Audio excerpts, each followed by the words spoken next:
नमस्कार दोस्तों, इतिहास से लेकर आज तक किसी भी समाज में किसी भी स्त्री का बलात्कार होना केवल उस स्त्री के साथ अन्याय ही नहीं वरन उस समाज के सभ्य होने पर भी सवालिया निशान खड़ा करता है। ऐसा दोस्तों आज से नहीं हो रहा, ये तो इतिहास से चलता आ रहा है। ऐसा लड़कियों के साथ अमानवीय बलात्कार होना और फिर उनकी जान को ले लेना देश में स्त्रियों की हालत को बयां करता है। ऐसा ये नहीं कि पहली और आखिरी बार हो रहा है, ये तो देश में युगों युगों से चलता आ रहा है। देश में लगभग हर 20 मिनट में एक महिला का बलात्कार हो जाता है। ये तो वो आंकड़े हैं जो पीड़िता द्वारा पुलिस में शिकायतें की जाती हैं। जरा सोचिए, ये आंकड़े इससे भी कहीं ज्यादा होंगे, क्योंकि अभी तक 80% स्त्रियां लोक लाज, गरीबी और असहाय और अशिक्षित होने के कारण थाने तक पहुंच ही नहीं पाती, क्योंकि ये ऐसे भारत के एक सभ्य समाज में रहती हैं और उन्हें अपनी सभ्यता खोने का डर हर वक्त सताता रहता है। पर क्या कारण है कि महान भारत, जो कि स्त्री को देवी कहकर पूजता था, जिसने स्त्रियों को या देवी सर्वभूतेषु कहकर उसे पूजनीय बनाया, पुरुषों द्वारा लिखे गए वेदों में भी उसे इतना सम्मान दिया गया कि यत्र नार्यस्तु पूजयन्ते रमन्ते तत्र देवता तक कह दिया गया।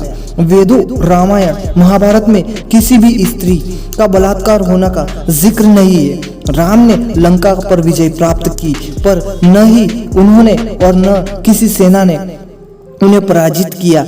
लंका की स्त्रियों को हाथ भी लगाया। महाभारत में पांडवों की जीत हुई, लाखों कौरव मारे गए, उनकी स्त्रियां विधवा हुई, पर किसी भी पांडव सैनिक ने किसी भी कौरव सेना की विधवा स्त्रियों को हाथ तक नहीं लगाया।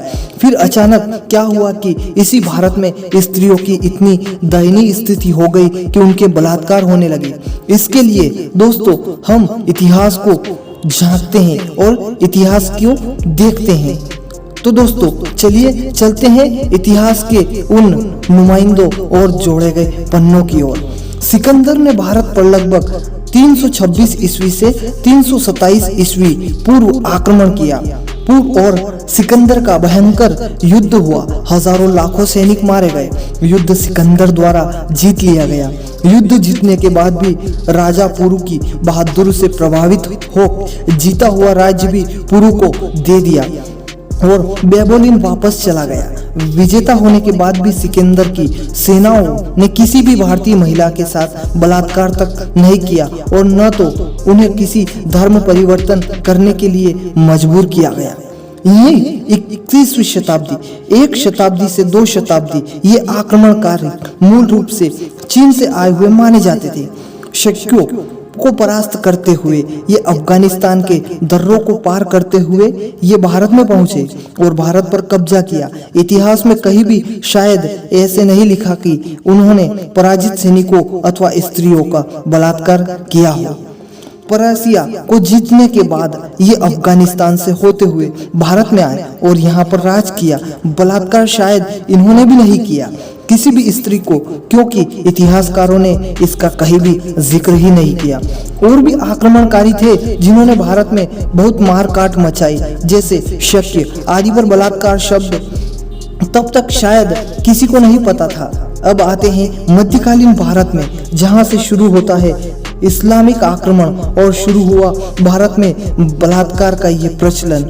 मोहम्मद बिन, इससे पहले मुस्लिम आक्रमण हुआ 1711 ईस्वी में। महायुद्ध बिन कासिम द्वारा सिंध पर राजा दाहिर को हराने के बाद उसकी दोनों बेटियों का बलात्कार करके उन्हें दासियों के रूप में खलीफा को तोहफा भेज दिया। तब शायद ये भारत की स्त्रियों का पहली बार बलात्कार जैसे कुकर्म से सामना हुआ, जिसमें हारे हुए राजा की बेटियां और असाधारण स्त्रियों की जीती हुई सेना द्वारा बुरी तरह से बलात्कार किया जाता था। मोहम्मद गजनी ने पहला भारत पर आक्रमण 1001 ईस्वी में किया। इस बारे में ये भी कहा जाता है कि इसने इस्लाम को फैलाने के लिए ही आक्रमण किया था। सोमनाथ के मंदिर को तोड़ने के बाद उसके साथ हजारों हिंदू स्त्रियों को अफगानिस्तान ले गया और उन्होंने उनके साथ बलात्कार किया। दासों के बाजारों में उन्हें बेच दिया। यही सिलसिला आगे भी चलता रहा। गौरी ने मोहम्मद गोरी ने 1175 में सबसे पहले मुल्तान पर आक्रमण किया। मुल्तान में इस्लाम फैलाने के बाद उसने भारत की तरफ रुख किया। पृथ्वीराज को दूसरे युद्ध 1192 में हराने के बाद उसने पृथ्वीराज को इस्लाम कबूल करने के लिए कहा, पर जब पृथ्वीराज ने इनकार किया तो उसने न कि पृथ्वीराज को अमानवीय यातनाएं दी, बल्कि उन लाखों हिंदू पुरुषों को मौत के घाट भी उतार दिया और अनगिनत हिंदू स्त्रियों के साथ उसकी सेना ने बलात्कार जैसे घिनौने कुकर्म को अंजाम दिया। जिन्होंने इस्लाम कबूल करने से मना कर दिया, उनके साथ तो और भी ज्यादा मानवीय यातनाएं दी गई। इतिहासकार श्री आशीर्वाद लाल श्रीवास्तव की पुस्तक दिल्ली सल्तनत 1711 से 1526 तक के पेज नंबर 85 पर आप देख सकते हैं कि किस प्रकार गोरी ने इस्लाम न कबूल करने वाले हिंदुओं और स्त्रियों पर क्या क्या अत्याचार किए और उनके साथ किस किस प्रकार बलात्कार किए। ये सूची तो बहुत लंबी है, पर मेरे कहने का बस इतना ही तात्पर्य है कि मध्यकालीन में मुगलों द्वारा पराजित हिंदू राजाओं की स्त्रियों का और असाधारण और साधारण हिंदू स्त्रियों का बलात्कार करना एक आम बात सी हो गई थी। इसे अपनी जीत या जिहाद का इनाम कहते थे। धीरे धीरे ये बलात्कार करने की रुग्ण मानसिकता भारत के पुरुषों में भी फैलने लगी और आज इसका ये भयानक रूप देखने को हमें मिल रहा है। तो इस प्रकार भारत में बलात्कार करने की मानसिकता रोग उत्पन्न हुआ। ठीक उसी प्रकार जैसे सर पर मेला उठाने की प्रथा वैदिक काल में नहीं थी और न ही उसके बाद, जब तक कि मुगलों के आगमन भारत में नहीं हुआ था। तो दोस्तों, ऐसे ही हम कह सकते हैं कि दोस्तों पूरे भारत में और पूरे इतिहास से लेकर आज तक भारत में रेप बलात्कार जैसी मानसिकता मुगलों की देन थी। तो दोस्तों, आप सभी को कैसी लगी हमारी ये जानकारी? अगर आप सभी को हमारी ये जानकारी पसंद आई हो तो इसे ज्यादा से ज्यादा शेयर करें, लाइक करें, कमेंट करें और हमारे चैनल को सब्सक्राइब करना ना भूलें। धन्यवाद।